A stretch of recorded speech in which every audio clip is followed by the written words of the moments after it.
And yes, we are back. Shout outs to us for making it back.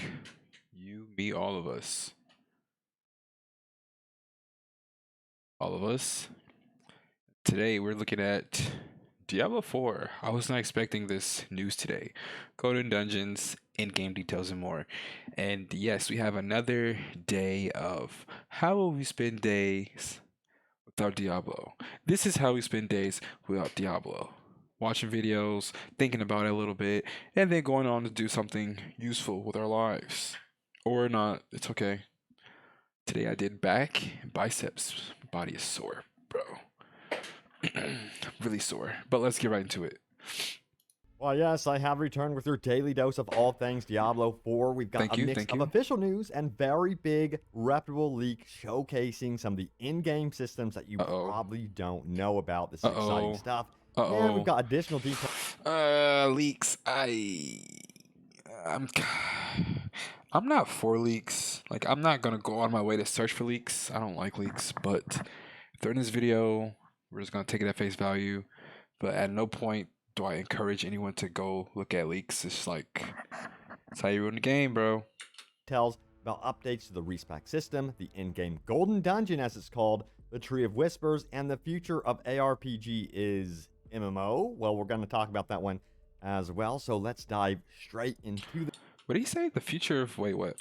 MMO. Well, called the Tree of Whispers, and the future of ARPG is MMO. Well, I would say people want to play together.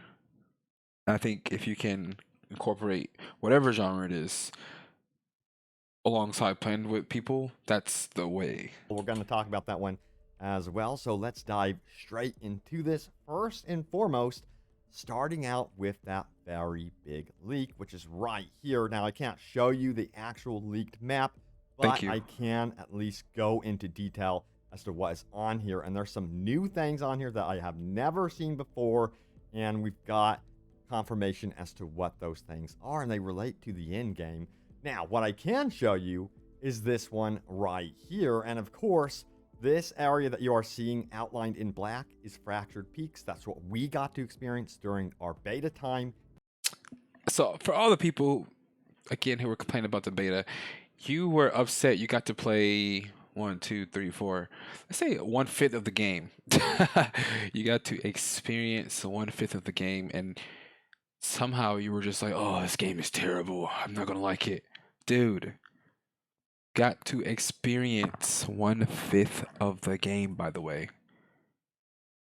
That's how you know some people will just never be happy, and that's why you cannot argue with people about preferences. It's just not. It's pointless. It's pointless. And the rest is going to be the full version of the game. That's a full map, so you can see how big of an experience this game is going to And I was just going by map, like 1/5 of the map. There's probably, you know, more stuff to do that's not on the map, but that's just something to consider. be. It's going to be a monster size of a game. But yeah, let's get into those systems that we don't know about because there's some really cool stuff here. But to talk about it, we do need an understanding of what's called the Tree of Whispers, which is this right here.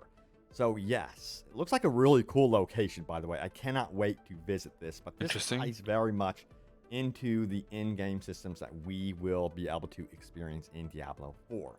So if you It's don't like know a, what the Tree of Whispers are, and if I you don't know. don't know what Grim Favors are, I'm going to get into that. But if you do, you can go ahead and skip ahead to the details that you might not know about through the video guide in the description below. But let's talk about the Tree of Whispers I don't know what really it is. quickly here.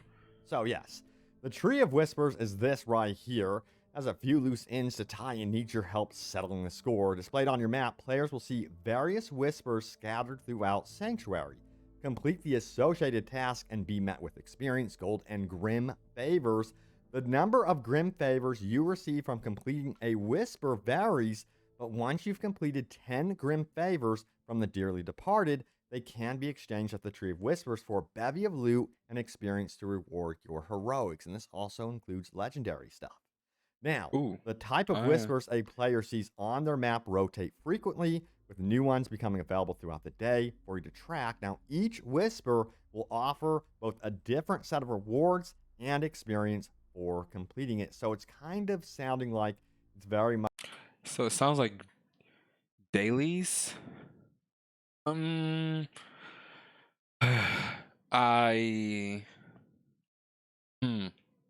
So my opinion on like, cause it sounds like dailies. It's just something you do daily. But if there's no limit, and it's just if this is just a, I don't know, if they can make the tasks interesting and not annoying after say 10 times, so that's 100 grim favors worth of whispers. Or if the if you can actually pump up the amount to get a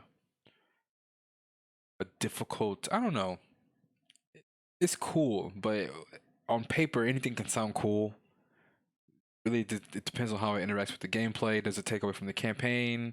How often is not the campaign, the like, is this just something you do throughout the campaign? Do you not want to do it once you've beaten the campaign? If you're doing in-game stuff, do you want to do whispers? Like, can you do whispers while doing other stuff? Kind of get like more completed all at once. So, like, if you have to go to a different area, how annoying is that? How annoying isn't it? Type deal. much going to be part of your daily experience or quest lines when you get to the end game. So I'm down with that. Now, what's really important is the Tree of Whispers are not just readily available from the start of the game as indicated right here. Whispers of the Dead found on the map rotate with new ones becoming available throughout the day. Of course, the Whispers of the Dead system will only become available when a specific chapter of the main quest line has been completed. So do not expect That's cool. Tree of That's Whispers to fine. just be, right there for you right out of the gates with this game. Now, we had a reply to this thread with confirmation as to what I was actually seeing on this map because there were horned skull icons, things that I was like, whoa, what is this? There was some sort of mysterious tree icon to the left of the Mysterious map, tree. and I was like, this sounds very, very interesting. So, check it out right here. It goes on to say this. Wasn't the closed beta test, can confirm they are bounties basically. The Horned Skull bounties are bosses to kill in PvP zones and PvP objectives. The regular Skull Star bounties, if I remember well, are some sort of kill X monsters. Gray equals 1 favor, red equals 3 favor, and full red equals 5 favors. And of course, that would be those Grim Favor rewards they take to the tree, of course, to actually get your legendary rewards, your gold and experience. So yeah, it's very cool to see that the Tree of Whispers actually goes into PvP, it seems. So that can be an option, but it also looks like it ties into world bosses as well. Check it out right here. Red dungeons are regular dungeons, except they give 5 favors. This Red Lost Siege in the middle of the map is the world boss bounty for 5 favors. So there's something with the Tree of Whispers that ties into the world boss. So that's pretty neat, it seems. And it says Red Shrine next to world boss is Anima Gathering.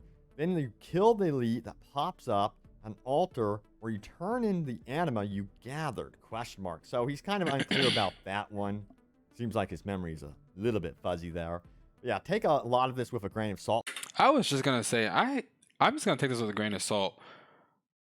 You played the closed beta. How do you kind of remember what you experienced, bro? Dude, this is this is why I'm taking all of this with a grain of salt. No expectations. Even how they're describing it just sounds like it sounds like I don't know. Sounds like you're trying to make something up as you are writing something. Like it. I mean, it's like you heard from someone else what the game had, and you just are putting pieces together. By the way, I have to mention that because things are ever changing in the development process, but a lot of this stuff does sound pretty cool.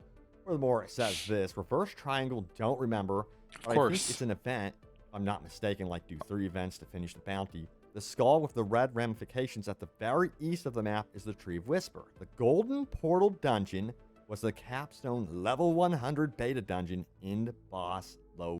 I like how this guy's on Reddit just like, oh, I have nothing better to do. Let me just tell people. Let me just talk. Let me just, like, hey, this, by the way, look forward to this. It's like, dude. I like how you can't remember. You can't remember any of this stuff, but you're on Reddit. More than happy to talk about it, of course. Of course, why not? So there is going to be, I guess we would call the Golden Dungeon, one of the ultimate dungeons that you will want to get to. And that level 100 boss will also be acting like as a Level gateway to other 100? things Oh, as well. You're definitely going to want to defeat him for sure. Now, there were some more questions to the dev team, and we got official replies. So we're moving on from the leaks now and talking about official stuff only. So let's get into that right now. thank We you. have this from Run Quicker, who says Diablo 4 was a great time so far, and me and my friends have enjoyed it. We're all older now, and we really don't want to have to remake characters, huge time waste. Instead of being able to more easily redistribute skill points, is there for sure going to ship in the launch? So yeah, he's wondering if you can basically respec, whenever you want. And we have an update about this because previously what was said is that, yeah, it's going to get more and more expensive as you go towards the end game to respec, and it's more viable just to create a new character. At I least that didn't was I said didn't know on that. the I stream. never heard Now, that or Rod saw that. Ferguson from Blizzard says this: it's not prohibitively expensive, and we've made it easier by being able to refund a single skill point or the entire tree at once. So yeah, it seems to me they might be backpedaling a little bit from their statements from the stream that, oh, you can't respec at all in the end game. I don't think that is true. I think you'll be earning so much gold, probably be extremely wealthy by the end game where you can respec. However, I'm curious to see what they say in April for the actual post beta report and to see if things have changed with That's respecing because it is quite soon. a concern. In fact, we have an additional reply about this one, so let's take a look. Check it out right here. It says this: I agree with a lot of streamers. There is zero benefit to prohibiting or something like that, especially for players whose time is valuable. I don't have time to game. Just let me have fun. Got a lot of upvotes, a lot of support. That's true. It's almost like people are very busy in their daily lives, either trying to go to school or work or, just survive based on everything going on in the world. And yeah, if the beta is any indication, at least in my experience, I think that's also very interesting. You have to kind of be mindful of the demographic. I guess in the grand scheme of things, not everyone wants to spend a whole bunch of time grinding and trying to min-maxing. Most people probably won't even min-max. So you have to think about that too. I didn't really think about that, but there are probably a lot of adults who don't have as much free time as, say, myself, who probably just want a fun game experience. They want to get, 40 plus hours and they're satisfied. And this is probably a whole new adventure for them. So who knows? We'll see. you pick up a legendary, you see some really cool effects on it, and you're like, man, I want to build my character around that. I've got to respec. So in that way, I think they have to have respecting, something that you can actually do, and it can't be overly costly. Now, Stanzilla goes on to ask this right here. They say, I just hope we are going to get more betas after this. Everyone remembers what happened with Diablo 3 when only Act 1 was tested. Please let us test in-game as well. It currently looks like that's the part that needs the most.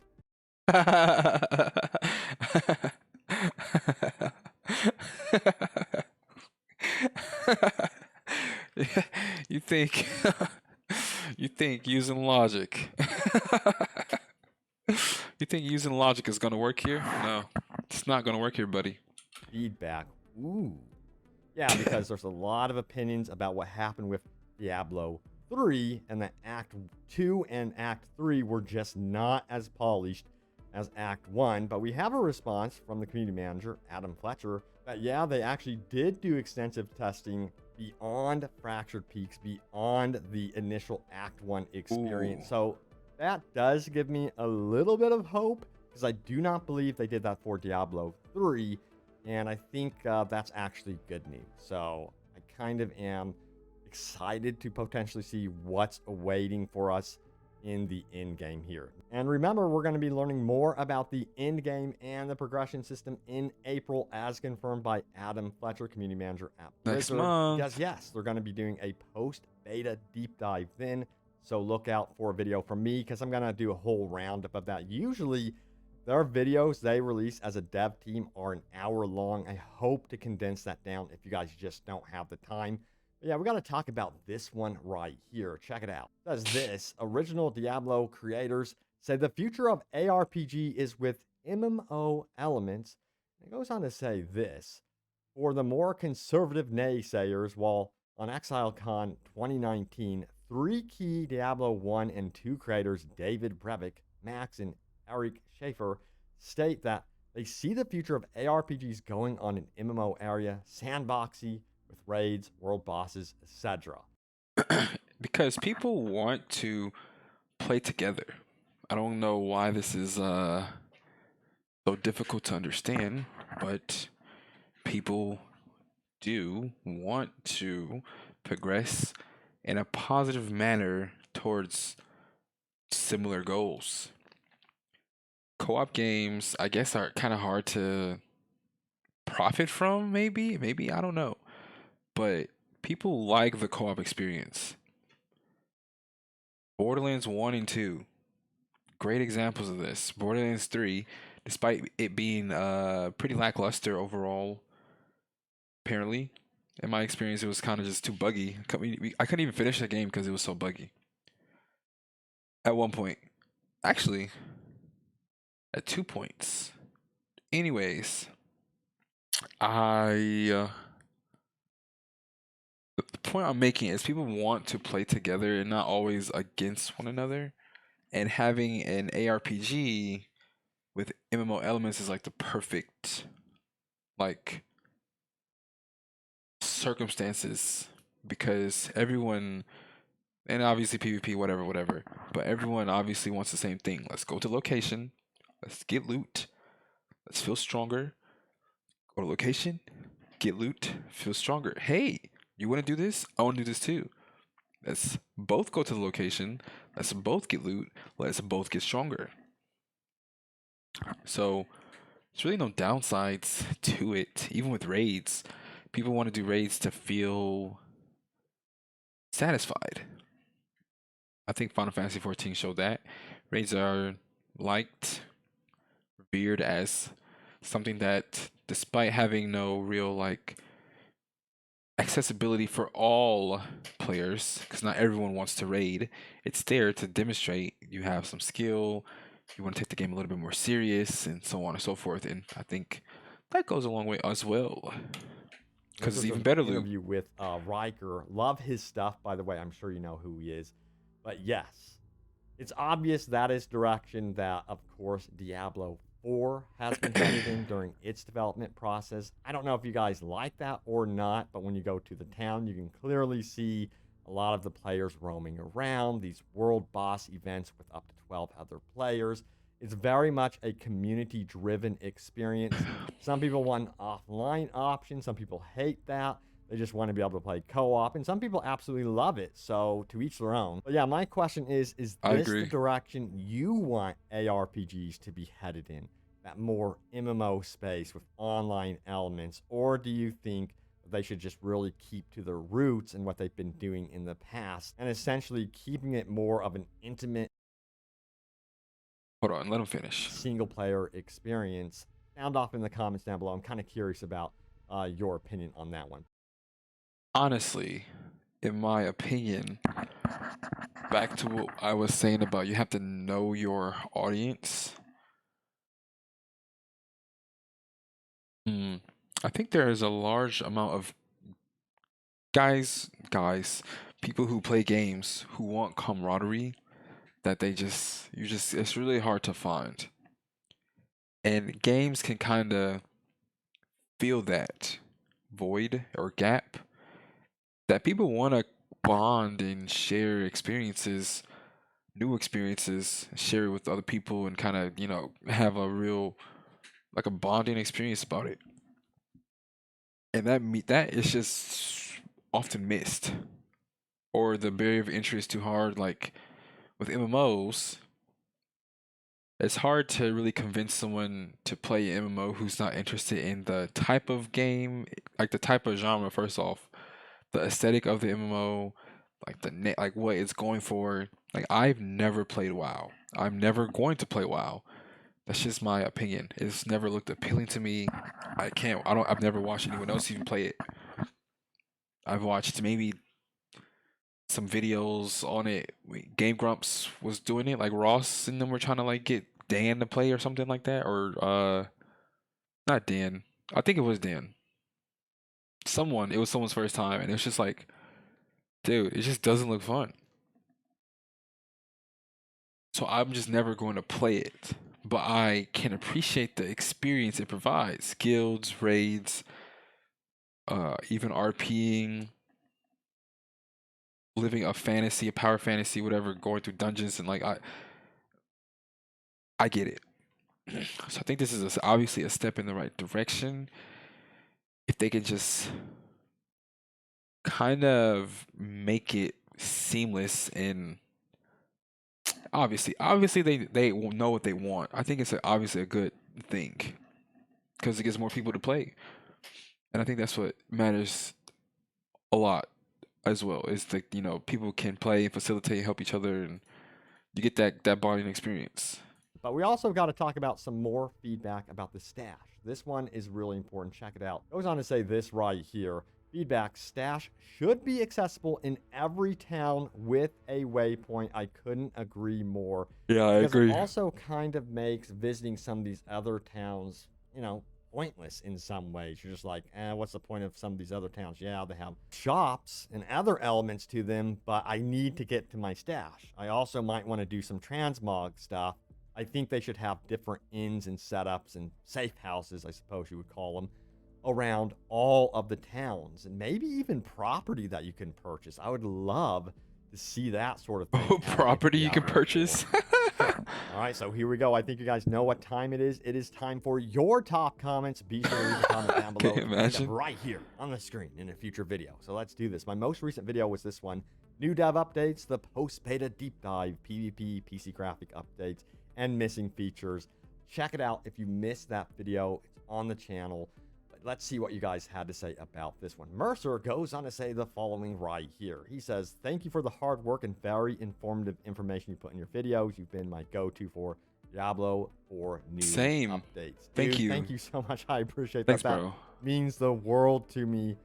Absolutely. I'm so glad you guys are enjoying the videos. Now, Sacred Grove Bros says this: I'm going to enjoy the game for what it is and not what I wish it was. Definitely excited for launch. I hear agree. You, I think That's a that good way to look there at it. are issues with this game, but there are a lot of things to enjoy about the game as well. And the things that I enjoy about Diablo 4 currently outweigh the negatives big time. And also my experience was with the beta. It's very much work in progress with a lot of the bouncing stuff and connectivity issues. Although I will say it again and again, please just give us an offline option. Come on now. All right, so let's keep going, shall we? So Smug Jester says, along with the loading walls, I was also having an issue with invisible walls stopping my character and blocking ranged attacks. Whoa. I had a time when a ranged archer and I were both shooting at each other, but the arrows were stacking on an invisible wall between us. This is the first time I have heard of this one. That sounds pretty bad right there. I'm going to say, I wish I could have witnessed that one for sure. Damn, you should have recorded that. But anyway, yeah, all sorts of oddities like that. I'm hoping. And that won't be the last time you hear from that bug. I guarantee it. Do not make it into the game. That can be very problematic if that sort of thing is happening, especially in PvP. All right, so Friendly Fire and L says this: love your videos, keep it up. I also want to add something a lot of people did not notice as well. When you use your skeleton ability, it will consume a corpse, and there are 2 passives in the tree that increase your damage and give you 9 essence when you consume a corpse. This way you can use your skeleton ability, ... This way you can use your skeleton ability to gain essence and a damage buff, so you can spawn Bone Spear or a different essence. I didn't play Yeah, Necro, so I don't really know. cool what you can do with the skeleton army. For me personally, and I need to mess with the Golem more, but I like the skeleton army more than the Golem. I don't know if you guys were using both at the same time, but I just couldn't give up some of my other abilities And that's when I started wishing, man, I wish there were more, space on this hot bar right here where I can really just activate infinite amount of abilities. But I think they want to have it balanced where you pick and choose what you want there. But anyway, that does Eh, it for this video. Thank you all so much for the comments. I wish I can get to each and every one of them. Man, that would be so cool. Maybe I could do like more of a Q&A type video in the future where I read a bunch more of your comments. But thank you so much for watching. Stay tuned for more Diablo 4 updates and, of course, open world gaming goodness. And I will see you all next time. Take care. uh, pretty solid. Still excited. If I have to rank at least my excitement meter, I'm still like hovering around the 8 out of 10ish. Pretty cool video. Glad he didn't show the leaks. I'm not interested in any leaks. I'm just gonna look away. I'm not searching up any leaks. But hey, you already know what that means. One day down, another day to go. That's how we're gonna look at it. So yeah, thanks for watching. You know the motto. Tell someone you appreciate them. Tell someone you love them. Appreciate you guys watching. And I will see you in the next video. Peace.